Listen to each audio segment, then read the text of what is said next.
السلام علیکم ورحمۃ اللہ وبرکاتہ ناظرین، رمضان المبارک کے کچھ سوالات آپ حضرات سے ضروری سمجھتا ہوں، شیئر کرنا مناسب سمجھتا ہوں، کیونکہ علماء حضرات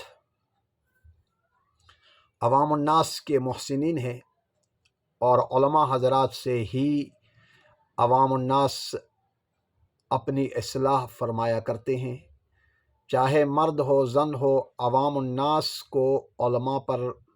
یقین بھی ہے اور ان علماء کے اوپر اعتماد بھی ہے، اور یہ علماء حضرات امت مسلمہ کے محسنین ہیں، اور ان محسنین سے سوالات کرنے میں کوئی جھجک محسوس نہیں ہونی چاہیے، اور اکثر اور بیشتر یہ علماء حضرات سے ہی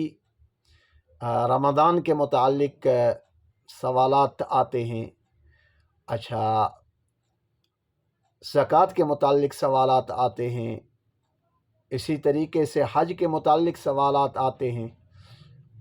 کہیں گھریلو زندگی میں کوئی اتار چڑھاؤ ہوتا ہے تو عوام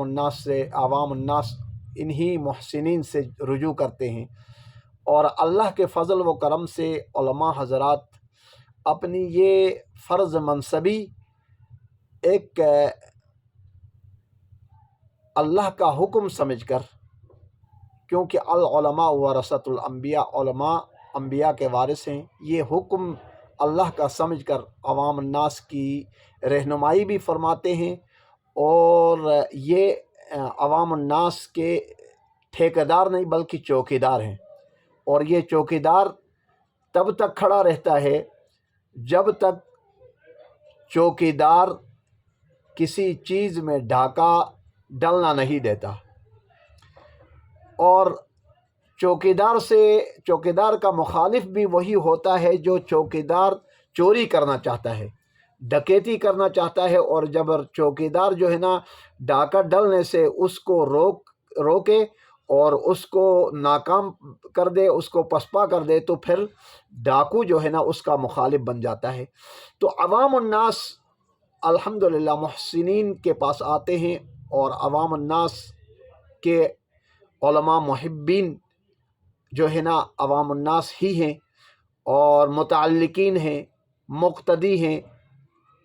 مرد ہیں،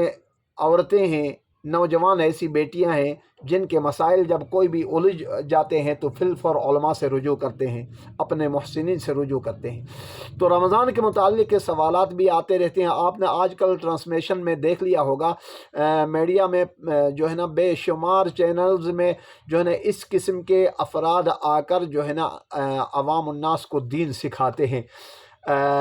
جن کے سیرت اور صورت جو ہے نا آپ دیکھیں گے تو یہود و نصارہ کی لگے گی، چال ڈھال یہود و نصارہ کی، جنہوں نے کبھی دین کے نام سے انہوں نے دین کو سیکھا ہی نہیں، جن کو وضو کا طریقہ نہیں آتا ہو، اور ان سے جا کر پوچھیں گرمی میں وضو کس طریقے استنجا کس طریقے سے کیا جاتا ہے، اور سردی کے موسم میں استنجا کس طریقے سے کیا جاتا ہے، مباشرت کرنا کیسا ہے، اور مباشرت سے فارغ ہو کر کیا کرنا ہے، ان کو ان چیزوں کا کوئی پرواہ نہیں ہوگا، ان کو کوئی پتہ ہی نہیں ہوگا، اور اسلوب قرآن کو تو بالکل سرے سے جانتے ہی نہیں ہوں گے۔ ان سے کوئی سورۃ فاتحہ پوچھیں، اسلوب کے لحاظ سے، مجودین کے لحاظ سے آپ لحاظ رکھتے ہو، ان سے پوچھیں گے تو آپ کو ایک سورہ فاتحہ جو 5 وقت کی ہر رکعت میں پڑھی جاتی ہے وہ سورت بھی ان کو نہیں آتی ہوگی، اور وہ جناب اعلیٰ بڑے ٹرانسمیشن میں عوام الناس کو دین سکھاتے ہیں۔ کیا سکھاتے ہیں؟ دین سکھاتے ہیں جی، دین۔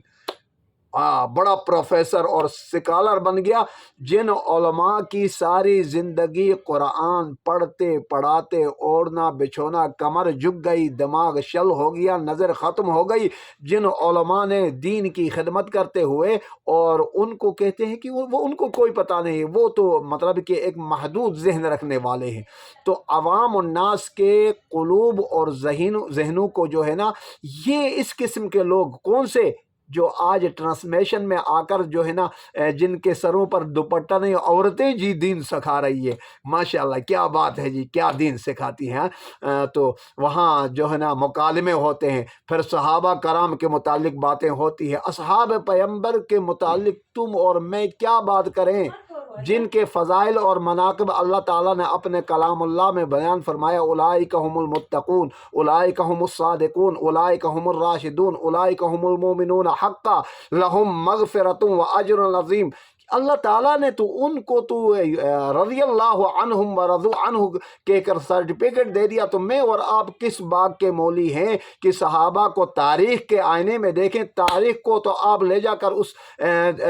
کوڑے کرکٹ میں ڈال دیں جنہوں نے تاریخیں لکھی ہے۔ ہم نے قرآن کریم کے اوراق میں صحابہ کو دیکھنا ہے،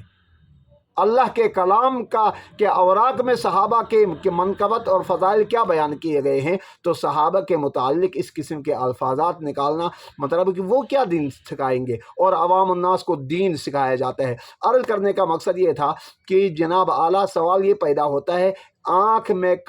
دوا ڈالنے سے روزہ ٹوٹے گا یا نہیں ٹوٹے گا؟ تو روزہ آنکھ میں دوا ڈالنے سے، قطرے ڈالنے سے روزہ فاسد نہیں ہوتا ہے۔ کان میں آپ نے قطرے ڈال دیے، روزہ فاسد نہیں ہوتا ہے۔ یاد رکھ لیں اللہ تعالیٰ نے دو سبیل بنائے، دو راستے بنائے ہیں، ایک منہ ہے جس کے ذریعے ہم خوراک کھاتے ہیں، ایک ہے شرمگاہ جس کے ذریعے مطلب کہ کوئی چیز داخل ہو جاتی ہے تو آپ کا روزہ فاسد ہوگا، ادروائز آپ کا روزہ کسی صورت میں فاسد نہیں ہوتا ہے۔ ہاں، ناک میں آپ نے دوا ڈال دی، قطرے ڈال دیے، وہ سیدھے حلق سے ہوتے ہوئے آپ کے